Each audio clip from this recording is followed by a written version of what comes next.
dia, pessoal. Vamos abrir as nossas Bíblias em Romanos 8.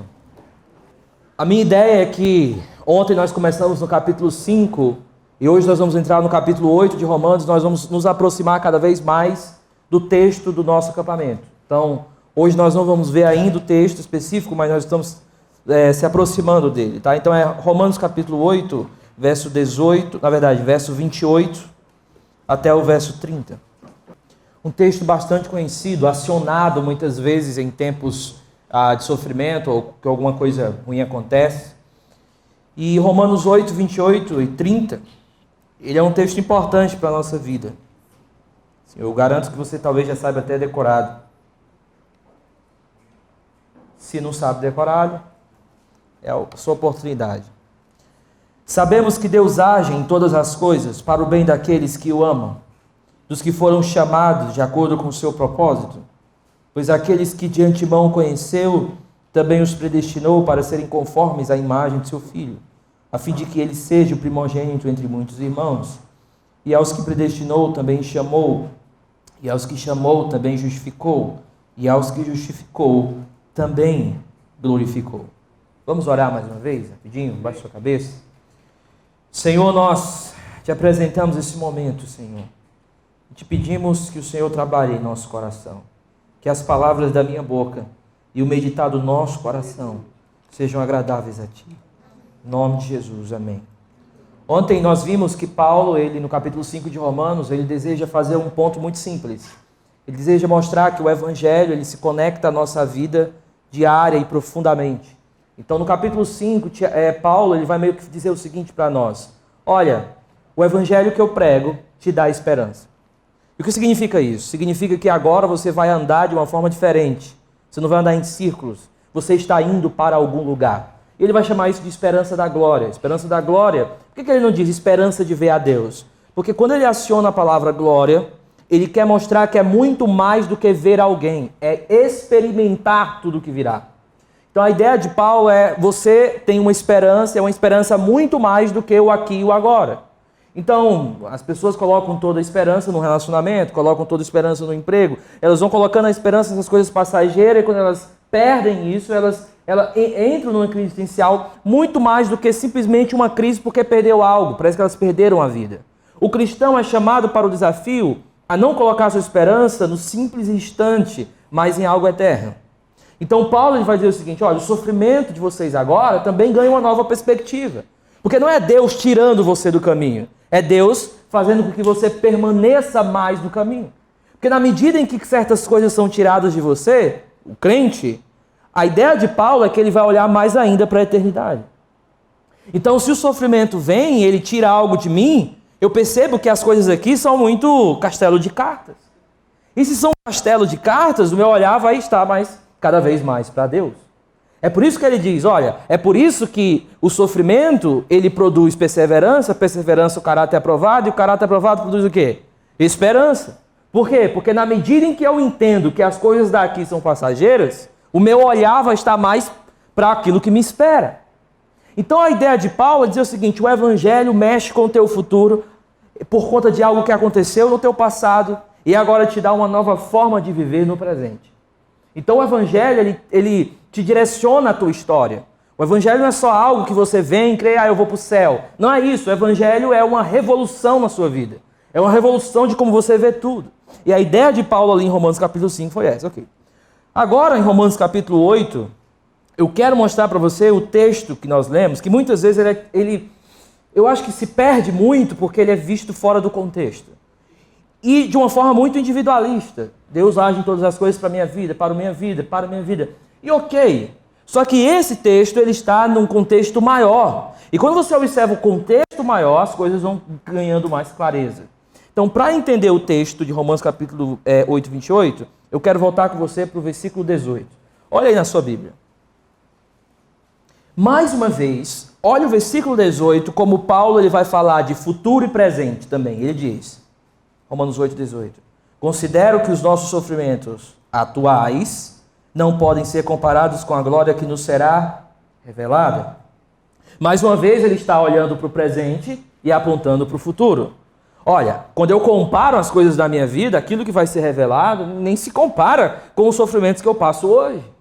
Então, mais uma vez ele faz isso, e agora o restante do versículo, do capítulo, é Paulo indo para o futuro e depois voltando para o presente. Vamos olhar como é que ele faz isso. Veja comigo o verso 19, vamos lendo. A natureza criada aguarda com grande expectativa que os filhos de Deus sejam revelados, pois ela foi submetida à inutilidade não pela sua própria escolha, mas por causa da vontade daquele que a sujeitou, no caso da queda do homem, na esperança de que a própria natureza criada será libertada da escravidão da decadência. O que Paulo está dizendo é, a natureza aguarda o futuro. Então olha que interessante, a natureza que nós estamos olhando aqui, ela está, e a parte daqui de com grande expectativa é literalmente, não gosto dessa palavra, mas a ideia é que ele está nas pontas dos pés. A natureza está numa expectativa tão grande, mas ela está com expectativa grande olhando para os filhos de Deus. Então é como se ela tivesse assim, quando eles forem revelados, é porque significa que nós vamos ser transformados. Então a ideia é que a criação está numa expectativa brutal nos filhos de Deus. E está esperando, por quê? Aí é que vem o ponto, porque a criação vai ser transformada para receber os filhos de Deus. Então ela está nessa expectativa, o que significa que no futuro vai existir uma nova terra, sem as decadências que nós vemos, sem as deficiências que nós vemos, sem os problemas que nós vemos. É o novo céu e a nova terra. Deixa eu dizer uma coisa para você, mais uma nota de rodapé. Você não vai para o céu ficar flutuando aqui. A ideia de Gasparzinho, de que todo mundo vai ficar cantando para sempre, todo mundo com harpinha. Isso é muito estranho. É novo céu e nova terra. Eu não sei qual vai ser a relação disso, não sei qual vai ser o meio de se chegar, se vai ser nessa dimensão de cima a baixo. Isso a Bíblia não fala, mas uma coisa é clara, nós vamos viver numa terra transformada.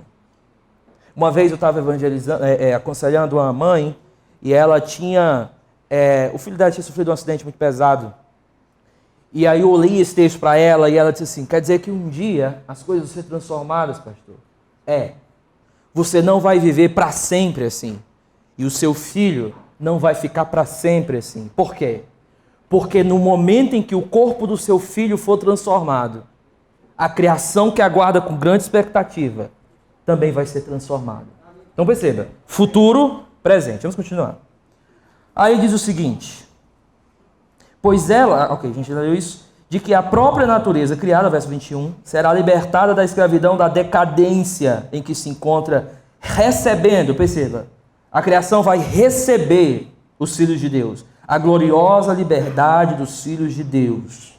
A ideia é que nós vamos ser libertos dessa escravidão do corpo que nós ainda vivemos. Então você não vai ficar sem corpo, você vai ter o corpo transformado. Então, o cristão ele está andando para um futuro de glória, aonde ele vai ser completamente transformado. Ok? Mas olha o que a criação faz no verso 22. Sabemos que toda a natureza criada geme até agora com dores de parto. Esse gemido da natureza provavelmente é uma ideia de catástrofes ou algo que sempre causa algum tipo de decadência. Então, o gemer aqui é por alguma fraqueza da criação. Por quê? Porque os filhos de Deus também gemem porque não sabem como orar, que é uma fraqueza dos filhos de Deus.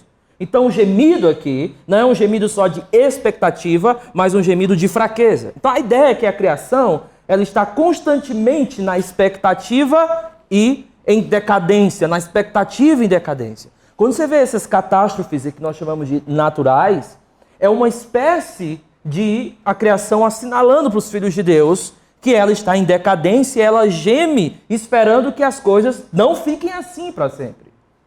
Então uma vez eu estava no carro e minha esposa, a gente estava indo para a praia, fazia quase 3 anos que eu não ia para a praia, e ela disse assim, faz o seguinte, olha que bonito, eu olhei para o céu, e a ideia, eu não estava bem esse dia, e quando eu olhei para o céu, eu vi aquilo tudo muito bonito, azul, e aí, naquele momento eu percebi, Deus fez algo tão bonito assim, mas é como se o céu estivesse assinalando para mim, não vai ser para sempre assim, do jeito que você está hoje. Vai chegar um dia que as decadências tuas vão cessar, porque a natureza espera que a decadência dela também cesse. Então a ideia é que Paulo está olhando para o futuro. Ok. Agora, olha o que ele faz, verso 23. E não só isso, mas nós também, que temos os primeiros frutos do Espírito, gememos interiormente. Eu quero chamar a sua atenção para primeiros frutos do Espírito. E aqui tem um conceito que eu quero que você lembre sempre desse conceito, que é chamado de um já e ainda não. A ideia é que nós já temos os primeiros frutos daquilo que nós teremos plenamente. Ou seja, eu não estou simplesmente esperando algo chegar. Eu estou esperando algo se completar. Porque o início já começou. Então, quando ele diz os primeiros frutos do Espírito, é porque eu já experimento aquilo que eu terei plenamente. Então, a ideia do crente não é que o copo está meio cheio. É que o copo está... Aliás, não é que o copo está meio vazio. O copo está meio cheio, porque a obra já começou. É por isso que a comunidade dos santos também é o início dessa obra. A igreja é como se fosse uma antecipação, em parte, daquilo que nós desfrutaremos plenamente com todo o povo, de toda tribo, língua e nação. Então, desfrutar da igreja é desfrutar do que nós teremos. Então, se alguém não gosta da igreja, me perdoe, você não vai gostar do que vai vir por aí. Se você não gosta da comunhão com os irmãos aqui, me perdoe. Você não vai gostar do que vai ser lá. Porque lá vai ser muito maior do que é aqui. Então, às vezes, a galera, os desigrejados da vida, dizem, não, minha igreja é o YouTube. Então vai para o inferno com o YouTube.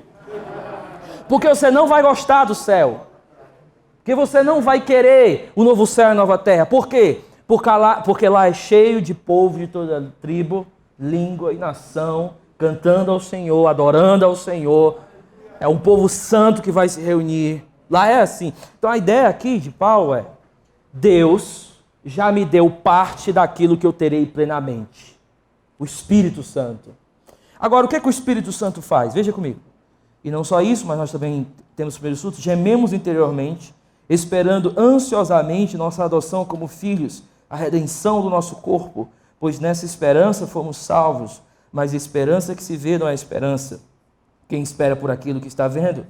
Mas se esperamos o que ainda não vemos, aguardamos pacientemente. Verso 26, agora Paulo vai vir para o presente. Ele começou a falar das expectativas do futuro e agora ele vai falar do que acontece no presente com a gente. Ele vai dizer o seguinte: da mesma forma, o Espírito nos ajuda em nossa fraqueza. E aí tem uma música que diz assim, ó: a obra já começou, mas ela começou como? Misturada com a dor. A ideia é que nós já temos o que nós vamos ter plenamente, mas ainda nós somos fracos. Mas ainda nós estamos em fraqueza. Você já pensou que tem momentos na nossa vida que nós não conseguimos orar? Nós não conseguimos expressar o que nós queremos por conta das nossas fraquezas. E Deus diz assim, ó, calma, porque enquanto a obra está sendo completada, eu coloquei o Espírito para ajudar vocês a experimentar cada vez mais essa completude. Entenda, nós não estamos aguardando algo vir. Nós estamos caminhando para algo que nós vamos entrar. A ideia, então, é que na medida em que eu entro, que eu ando com o Senhor, mesmo nas minhas fraquezas, Ele me colocou o Espírito para que eu permaneça. Por que que eu permaneço? Não é por uma habilidade de perseverança minha. Eu permaneço por conta do Espírito Santo em mim. Então, o meu andar em permanência tem as minhas responsabilidades, mas o impulso é do Espírito Santo, que habita em mim nas minhas fraquezas. Agora, qual é o papel do Espírito aqui? Dr. Martin Lloyd Jones, ele acha que isso aqui é o falar em línguas. Ele vai dizer o seguinte, verso 26, da mesma forma, o Espírito nos ajuda em nossa fraqueza, pois não sabemos como orar, mas o próprio Espírito intercede por nós com gemidos inexprimíveis. Aqui é uma palavra só, a ideia que ele acha que aqui é línguas. Eu não acho que é isso, ainda que eu respeite o doutor, mas eu entendo que aqui o Espírito não está usando a nossa língua. Aqui o Espírito está falando diretamente com o Pai. Eu não sou o intermediário da oração aqui. Então a ideia é mais ou menos assim: eu oro, não sei nem o que eu estou orando direito. O Espírito Santo vai lá direto para o Pai e se comunica com o Pai do que realmente nós precisamos. E graças a Deus por isso, tá, irmão? Porque a gente já ora tanta besteira. Você já pensou? Você já fez uma conta de quanta besteira você já orou? Aí no futuro você descobriu, que besteira que eu orei. Você, jovem, que orou assim, Senhor, me dá aquele varão. Aí depois de um mês, assim, Senhor, mantém longe de mim. Né? Por quê? Porque a gente ora umas besteiras, irmão. E o pior é que é isso, é que faz sentido na hora. Você é, assim, altamente consciente na hora. Mas o que acontece? O Espírito ora ao Pai e Ele ora perfeitamente para nós. Pastor, existe uma obra que eu vou experimentar. Ok. Mas como é que eu vou chegar lá com tantas fraquezas? Porque o Espírito está comigo. O Espírito está comigo. Não é a tua habilidade de perseverança. É a habilidade de perseverança do Espírito. E aí ele continua, ele vai dizer assim, verso 27. E aquele que sonda os corações conhece a intenção do Espírito. Perceba que o Pai conhece o que o Espírito está dizendo, porque o Espírito intercede pelos santos de acordo com a vontade de Deus. E aí chega o nosso versículo. Então a ideia de Paulo é, existe uma esperança a ser revelada. Ok. Como é que eu vou chegar lá? Por conta do Espírito. Beleza. Por quê? Porque eu sou fraco. E o Espírito vai me ajudar. Beleza. Mas Paulo, tem certeza? Porque existem muitas coisas terríveis na minha vida acontecendo. Eu sei que o Espírito, ele ajuda na minha fraqueza. Mas tem coisas que acontecem que eu não tenho controle.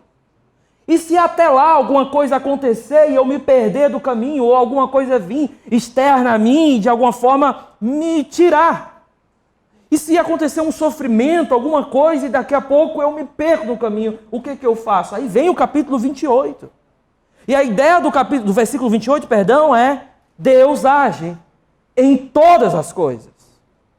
A ideia é que a soberania de Deus faz com que não exista acidentes com os filhos de Deus, mas incidentes com os filhos de Deus. E qual é a diferença? O acidente, você sofre um dano. O incidente acontece, mas você é guardado.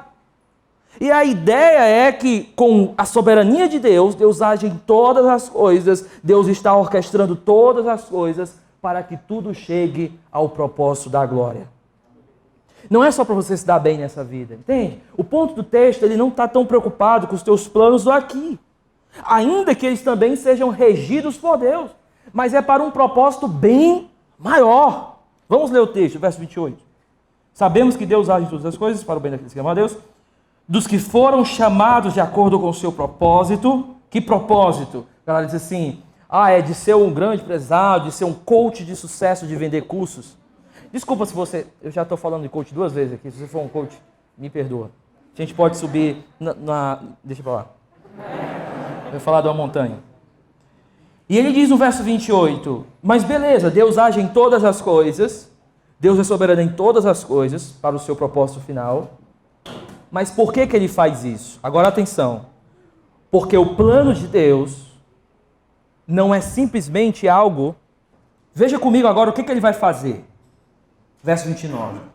Pois aquele que de antemão conheceu, aqui o texto não parece dizer que ele conheceu algo, alguma reação de fé de você. Ele não olhou para o futuro, viu que você creria. A ideia aqui é que ele conheceu alguém, não que essa pessoa fez.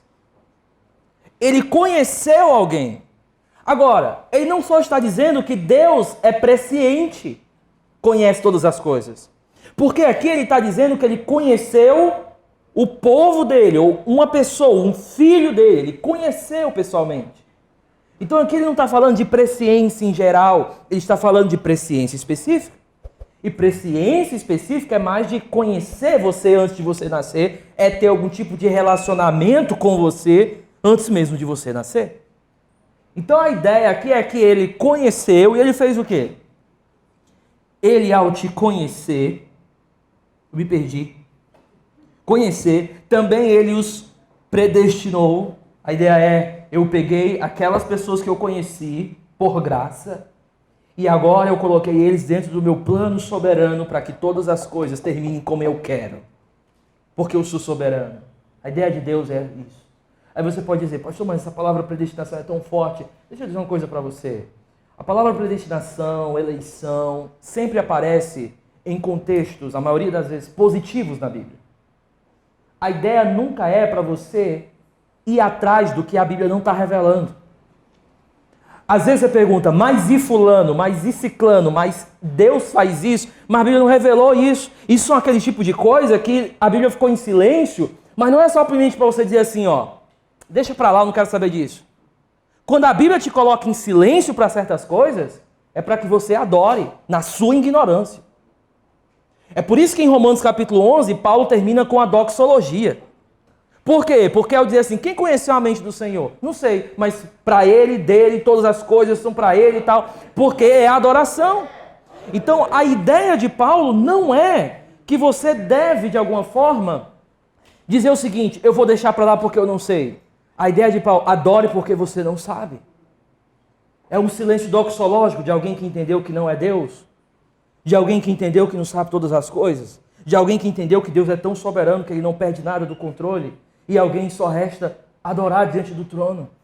É por isso que Jó, uma das maiores coisas que Jó queria na vida dele era conversar com Deus no início do sofrimento dele. Durante 7 vezes no livro de Jó, Jó pede um papo com Deus. Ele diz, se eu conversasse com Deus. Se eu conversasse com Deus. E ele vai falando. Quando chega no final, que Jó começa a falar com Deus, Deus diz assim, beleza, antes de você falar, eu vou falar. E ele fala. Quando Deus termina, Jó diz o quê? Ponho a mão na minha boca e me arrependo do que eu pensei. O que é que Jó está dizendo? Jó está dizendo assim, ó, diante da grandeza dele, eu coloco a mão na minha boca, não é porque eu sei o que aconteceu, mas é porque eu compreendi que diante de um Deus assim, só resta o silêncio que adora. No céu, eu não acho que a gente vai fazer algumas perguntas a Deus. Às vezes, eu pensei isso, chegar no céu, primeiro eu vou procurar Paulo, vou ver Jesus, obviamente, procurar Paulo, perguntar um bocado de coisa aqui em Romanos 11 e tal. E eu penso que quando a gente chegar no céu, todas aquelas nossas perguntas, questionamentos, não vai fazer mais sentido os questionamentos. Não vão fazer. Como Jó. A gente acha que hoje faz sentido eu perguntar algumas coisas a Deus. Mas diante de Deus, a ideia da Bíblia é, não vão mais fazer sentido. Não é porque eu vou entender tudo. É porque diante dele não faz sentido algumas perguntas. É por isso que Paulo diz em Romanos, e você, vaso, quem é você para questionar o oleiro? Quem é você? Então a ideia de Paulo aqui é que Deus age em todas as coisas porque ele ama algumas pessoas de uma forma especial e coloca essas pessoas no plano soberano dele. Aí vamos ler o resto para eu terminar agora. 29. Pois aqueles que de antemão conheceu também predestinou para serem conformes à imagem do seu filho, a fim de que ele seja o primogênito entre muitos irmãos. O propósito é nos tornar a imagem do filho. E aos que predestinou também chamou. Aos que chamou também justificou. E aos que justificou também o que ele fez? A ideia de Paulo é, por que eu vou chegar na esperança da glória? Porque ele já determinou que eu chegaria. O que me impulsiona no caminho é o próprio Deus. O que me mantém no caminho é o próprio Deus. Obviamente, muitas perguntas vêm, então posso sair pecando? Então você não entendeu. Você não entendeu que a obra já começou. E o sinal de que você é desses que ele conhece é que você está desfrutando do início dessa obra.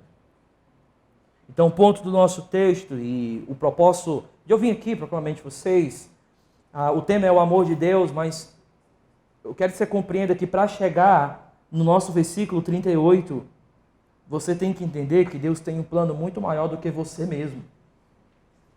E que esse plano, ele vai levar a cabo porque ele é soberano, e ele faz isso porque ele quer. E ele chamou alguns para desfrutar dessa glória. Então, talvez você esteja abatido aqui, onde nós falamos de esperança.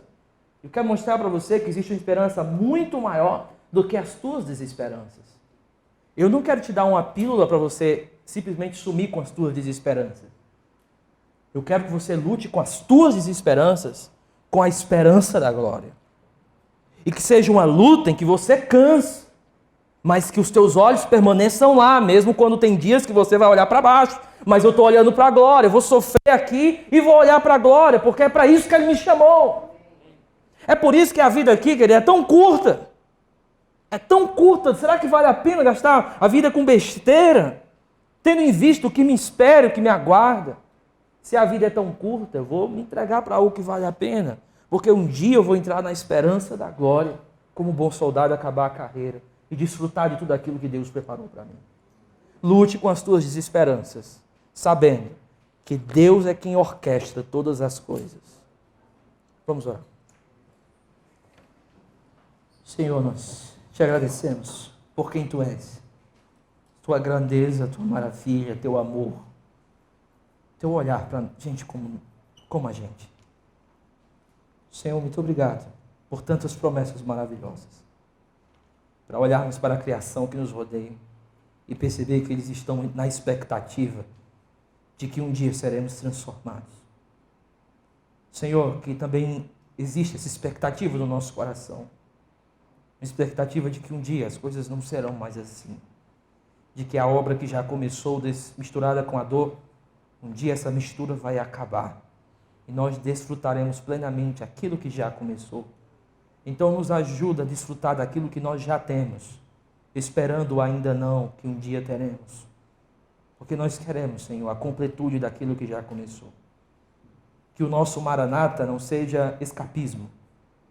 Que o nosso Maranata, ora vem, Senhor Jesus, não seja uma vontade de fugir do mundo, mas que o nosso Maranata seja, vem completar a obra que o Senhor começou. Porque já é tão maravilhoso o que nós já temos. Imagina quando isso estiver completado. Muito obrigado por esse momento de comunhão, Senhor. Em nome de Cristo. Amém.